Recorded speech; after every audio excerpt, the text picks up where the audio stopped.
Setelah dihadapkan dengan beberapa kejadian aneh yang ditemui di dalam sekitaran hutan Jingshan, Xiaosu bersama dengan sisa tim ekspedisi pada akhirnya memilih sebuah gua yang mereka temukan di tengah perjalanan dan memutuskannya sebagai tempat untuk beristirahat sebab hari sudah mulai gelap dan mereka akan kembali melanjutkan perjalanan keesokan paginya. Xiaosu di sini bertanya kepada Su Xianchu apakah terdapat tempat-tempat yang mirip seperti pegunungan Jingshan di tempat sekitar area benteng yang lainnya, dan Su Xianchu pun mengiyakannya. Namun tempat-tempat tersebut sudah dikendalikan oleh sebuah perusahaan yang dikenal dengan nama Tinder Corp. Dikatakan bahwa Tinder Corp sendiri merupakan sebuah perusahaan konsorsium yang independen dan mereka telah memiliki lebih dari 20 benteng yang mereka kendalikan.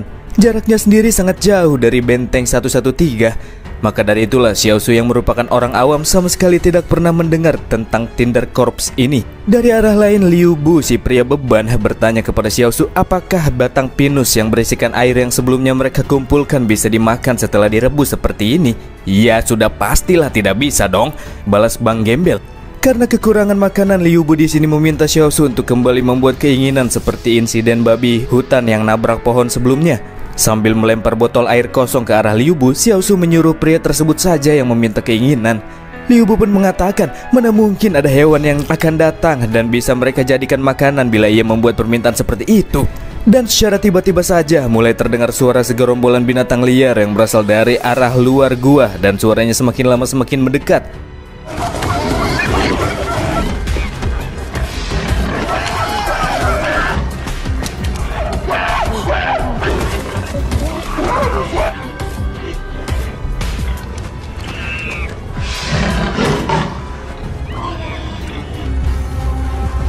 Jika gerombolan bis itu datang karena permintaan yang dibuat oleh Liu Bu, Xiaosu di sini mengatakan agar pria tersebut menyuruh gerombolan binatang liar tersebut pergi dari tempat ini. Dan malam itu mereka berjanji hanya akan menjadi vegetarian yang tidak akan memakan daging.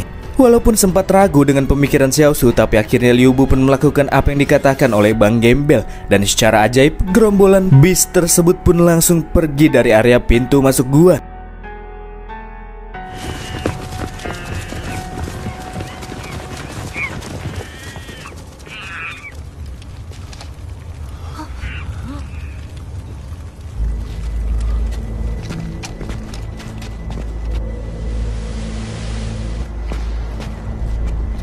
Namun faktanya Xiaosu sadar apabila kejadian yang mereka temui kali itu bukan karena kekuatan keinginan yang diminta oleh Liu Bu, di mana para bis tersebut datang karena terdapat sesuatu yang mendorong mereka dari dalam hutan. Xiaosu menyimpulkan hal ini dikarenakan para bis yang sebelumnya datang malah memilih untuk tidak menyerang mereka sama sekali dan pergi begitu saja seakan-akan mereka sedang merasa ketakutan. Ketika mereka tengah bersiap siaga mengarahkan senjata mereka ke arah hutan, Xiaosu turut menjelaskan apabila gua yang mereka tempati ini seharusnya adalah lokasi yang dipilih oleh para hewan sebelumnya untuk bersembunyi. Tapi karena tempat tersebut sudah diambil alih oleh tim ekspedisi, maka para hewan-hewan tersebut memilih untuk mencari tempat persembunyian yang lainnya. Dan jika memang benar terdapat sesuatu yang sedang mengejar mereka, maka kemungkinan sosok tersebut berada tak jauh dari lokasi mereka sekarang. Sedangkan alasan mengapa para hewan liar sebelumnya tidak menyerang mereka itu sudah pasti para bis tersebut sadar jika mereka melawan Xiaosu dan yang lainnya, maka sosok mengerikan dari dalam hutan akan segera datang dan mereka jadi tidak sempat untuk bisa mendapatkan tempat berlindung yang semestinya. Maka dari itulah para hewan liar tersebut lebih memilih untuk mencari tempat berlindung yang lainnya. Menurut Xiaosu, mereka juga tidak perlu takut dengan sosok yang sedang mengejar para binatang tersebut. Ia merasa gua ini cukup aman sebab sebelumnya para binatang memilih untuk datang ke tempat ini, dan pada dasarnya naluri hewan dalam bertahan hidup itu cukup baik. Oleh karena itulah Xiaosu merasa apabila gua ini akan menjadi tempat persembunyian yang aman bagi mereka. Kejadian yang baru saja terjadi jelas semakin membuat semua orang semakin yakin apabila hutan yang kali ini mereka masuki ini benar-benar sangat aneh. Ketika melewati ngarai sebelumnya, mereka sempat berjumpa dengan jasad-jasad manusia yang mereka temui di sepanjang perjalanan. Tapi setelah melewati ngarai dan masuk ke dalam hutan, sampai saat ini mereka sama sekali tidak pernah sekalipun menjumpai satupun bangkai dari makhluk hidup, entah itu binatang ataupun manusia. Jelas hal semacam ini sangatlah tidak normal. Pasti ada yang salah dengan hutan ini. Sementara Xiaosu mengisi wadahnya dengan tetesan air dari ranting-ranting yang terdapat di dalam gua, Su Xianchu menjelaskan jika dirinya kini sudah mengetahui cara tentang bagaimana mereka bisa terhindar dari sosok mengerikan yang terdapat di dalam hutan. Di mana ketika di malam hari mereka hanya perlu menghindari area hutan. Namun menurut Xiaosu, bukan hanya malam hari saja, namun mereka juga harus melakukan apa yang dikatakan oleh Su Xianchu pada siang hari pula. Dari hal inilah akhirnya diputuskan apabila perjalanan mereka selanjutnya, para tim ekspedisi hanya akan berjalan mengikuti area pegunungan di mana pepohonan relatif langka untuk bisa ditemukan. Dan tiba-tiba saja, dari arah hutan mulai terdengar suara-suara besi rantai yang seperti sedang diseret-seret oleh sesosok makhluk. Suara tersebut lantas menyebabkan para tim penyerang langsung mempersiapkan senjata mereka masing-masing.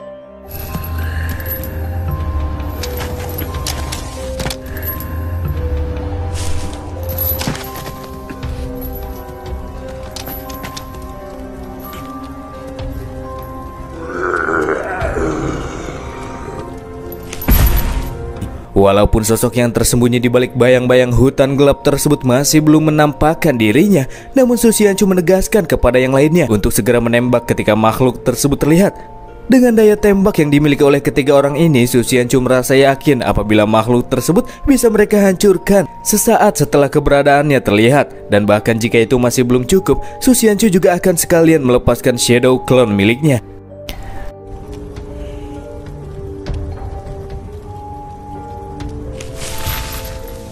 Ketika situasi lagi tegang-tegangnya, tiba-tiba saja sosok yang terikat oleh rantai di kakinya tersebut pun mulai menjauh dari TKP. Dan ya, ternyata naluri para hewan tidak pernah salah. Tempat yang disinggahi oleh Xiaosu dan yang lainnya ini ternyata merupakan tempat yang bisa disebut sebagai zona aman dari serangan sosok berbahaya yang terdapat di dalam hutan.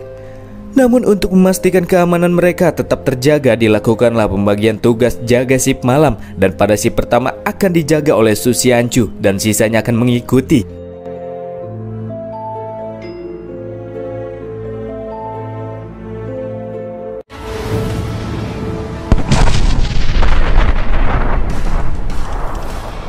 Keesokan paginya, kembali terjadi hal aneh ketika semua orang tiba-tiba saja dibangunkan oleh suara ledakan yang berasal dari pegunungan. Di sini Wang Lei si mata satu mengira apabila itu suara yang berasal dari gunung erupsi. Akan tetapi menurut Su Xianchu itu terdengar tidak seperti gunung yang sedang erupsi, melainkan terdengar seperti sebuah ledakan rakitan bom milik manusia. Dan kemungkinan besar mereka adalah skuad tim lain yang berasal dari Kingxi Group di Benteng 112 yang dikepali oleh seorang manajer benteng. Sebab menurut Su Xianchu akan sangat sulit bagi tim yang berasal dari tempat lain untuk bisa memasuki pegunungan Jingshan. Dan untuk sekarang menurut si pemimpin, mereka harus sesegera mungkin pergi ke arah di mana suara ledakan baku tembak sebelumnya terdengar. Dan mereka harus tiba di tempat kota peradaban masa lalu lebih awal sebelum didahului oleh tim yang lainnya. Menurut Xiaosu, mereka hanya akan mencari mati karena yang akan mereka hadapi kali ini adalah Kingxi Group. Apalagi mereka memiliki angkatan militer bersenjata lengkap yang takkan mungkin bisa diatasi oleh Xiaosu dan juga yang lainnya. Tapi bagi Su Xianchu, untuk sekarang mereka tidak memiliki pilihan lain lagi selain maju. Dan setelah mencapai tujuan, jika benar-benar mereka tidak memiliki kesempatan untuk mencari tahu rahasia yang terdapat di dalam kota peradaban masa lalu, maka selanjutnya mereka hanya perlu kabur melalui jalan yang telah dilewati oleh para anggota Kingxi Group. Su Xianchu yakin apabila jalan yang musuh lewati itu lebih aman daripada jalan yang sebelumnya telah dilalui oleh Xiaosu dan juga yang lainnya. Dari suara ledakan yang sebelumnya terdengar, Xiao Jin memprediksi apabila tempat tujuan mereka itu berjarak puluhan kilometer dari tempat ini. Dan jika mereka berangkat sekarang dengan kecepatan tinggi, kemungkinan mereka akan tiba di malam hari. Xiaosu pun angkat bicara. Menurutnya, jika mempertimbangkan bahaya serta lika-liku jalan yang terdapat di sekitar area pegunungan, bisa jadi mereka membutuhkan waktu berhari-hari untuk bisa sampai menuju lokasi tujuan. Xiaosu juga tidak mau mengambil resiko untuk terus bergerak ketika malam hari tiba. Dan jika Su Xianchu sangat terburu-buru sampai ia mengajak semua orang bergerak pada malam hari, maka Xiaosu akan mencari tempatnya sendiri dan keluar dari tim. Agar perjalanan mereka lebih aman, pada akhirnya semua orang pun memilih untuk mengikuti saran yang diberikan oleh Xiaosu.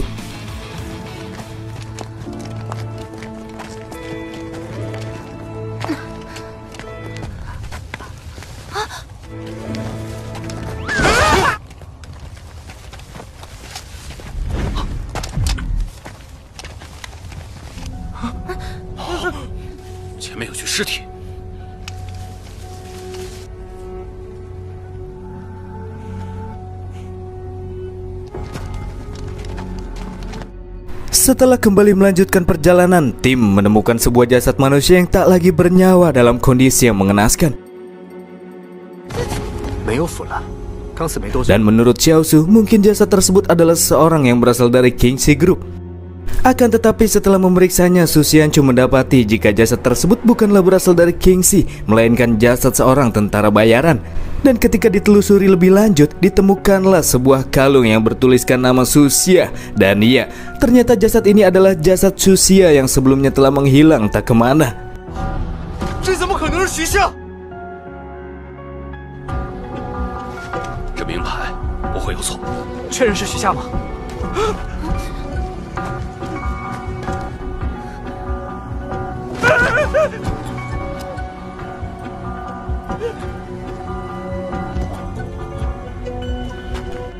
Berbeda dengan si nona penyanyi dan Liu Bu yang langsung muntah-muntah, Xiaosu di sini terlihat begitu tenang ketika membolak-balikan jasad tersebut. Bagi Bang Gembel, dia sudah pernah melihat bentuk mayat yang bahkan lebih menjijikkan bila dibandingkan dengan mayat yang satu ini. Setelah kembali memeriksanya, Xiaosu kembali menemui kejanggalan ketika melihat bagian organ Su Xia yang telah menghilang. Karena pada bagian luka yang ditinggalkan terdapat bekas luka gigitan yang aneh. Xiaosu sama sekali belum pernah melihat bekas gigitan monster yang seperti ini. Setelah menengoknya, Su Xianchu merasa apabila itu merupakan bekas gigitan milik seorang manusia. Su Xianchu sangat yakin akan hal tersebut, sebab di masa lalu ketika masih bersekolah, Su Xianchu pernah digigit oleh pacarnya pas mereka putus. Dan bekas gigitan pacarnya sangat mirip dengan gigitan yang ada pada jasad Su Xia. Dan jika hal ini benar adanya, maka ini sangat menghororkan. Karena bisa disimpulkan apabila sosok mengerikan yang terikat rantai yang mereka lihat semalam kemungkinan besar merupakan seorang manusia yang memiliki sifat kanibalisme. Ketika semua orang mulai merasa gelisah dengan apa yang sedang mereka saksikan, Yang Xiaojin yang terlihat masih dalam keadaan tenang memerintahkan kepada semua orang untuk segera cabut dari tempat ini. Dan mereka akan pergi dari sini sambil membentuk formasi taktis 3 orang yang dimaksudkan untuk terhindar dari serangan secara gerilya. Sebagai orang awam yang tidak pernah mendapatkan pelajaran tentang militer, Bang Gembel pun bertanya, emangnya apa sih formasi taktis itu? Xiaojin pun langsung mengatur posisi Xiaosu yang ditempatkan di bagian kiri. Wanita ini juga menyuruh Xiaosu untuk tetap fokus menjaga posisinya dan langsung melesatkan tembakan ketika melihat pergerakan yang berasal dari si makhluk kanibal. Dan perjalanan pun kembali berlanjut.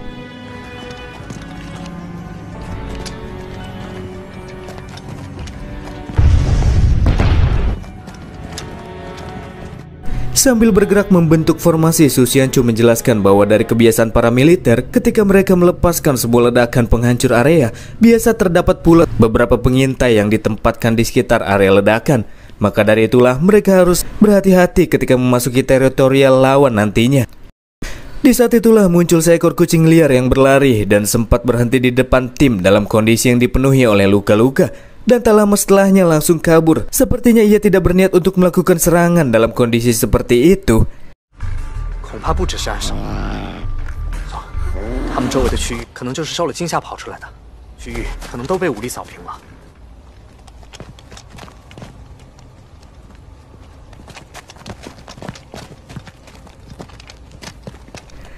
Dan tak lama setelah mengambil beberapa langkah ke depan, kembali muncul seekor babi hutan. Namun Xianchu menyarankan kepada para pemegang senjata untuk tidak menembak. Dan babi yang terlihat ketakutan tersebut pun lolos begitu saja.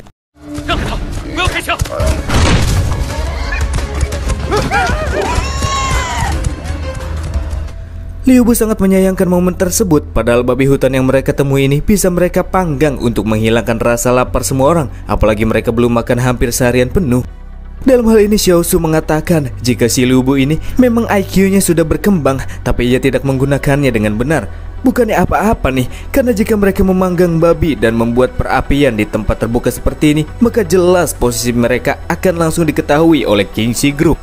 Si mata satu pun merasa heran, sebab menurutnya sebagai sesama manusia, kenapa mereka tidak bergabung saja dengan orang-orang dari Kingxi Group, dan merasa sangat khawatir dengan orang-orang tersebut jika keberadaan mereka terlacak nantinya. Dikatakan oleh Yang Xiaojin bahwasannya dari beberapa tempat misterius yang dikendalikan oleh Tinder Corp, sering ditemui pula beberapa kelompok yang berasal dari grup lain yang mencoba untuk menyelidiki dan memasuki teritorial mereka secara diam-diam. Namun pada akhirnya para penyelundup tersebut harus dibungkam, entah itu ditangkap ataupun dihabisi langsung di tempat. Dan ya, kondisi itu hampir serupa dengan apa yang kini dialami oleh Xiaosu dan juga kawan-kawan, yang jika mereka menyerahkan diri kepada Kingxi Group, maka besar kemungkinan mereka tak akan diperlakukan secara baik-baik. Ya, Kingxi takkan pernah menyelamatkan mereka semua yang ada di sini. Kenyataan ini membuat Liu Bu merasa apabila perjalanan yang kini mereka lakukan sama sekali tidak ada artinya. Jika Kingxi Group saja tidak bisa menyelamatkan mereka, maka itu tak ada bedanya dengan mati dilahap oleh para monster. Maka dari itulah ia akan tinggal dan tak mau melanjutkan perjalanan. Setelah si beban memutuskan keinginannya, semua orang pun langsung saja pergi meninggalkannya. Tapi karena merasa ngeri ditinggal sendirian, ujung-ujungnya Liu Bu malah ngikut juga.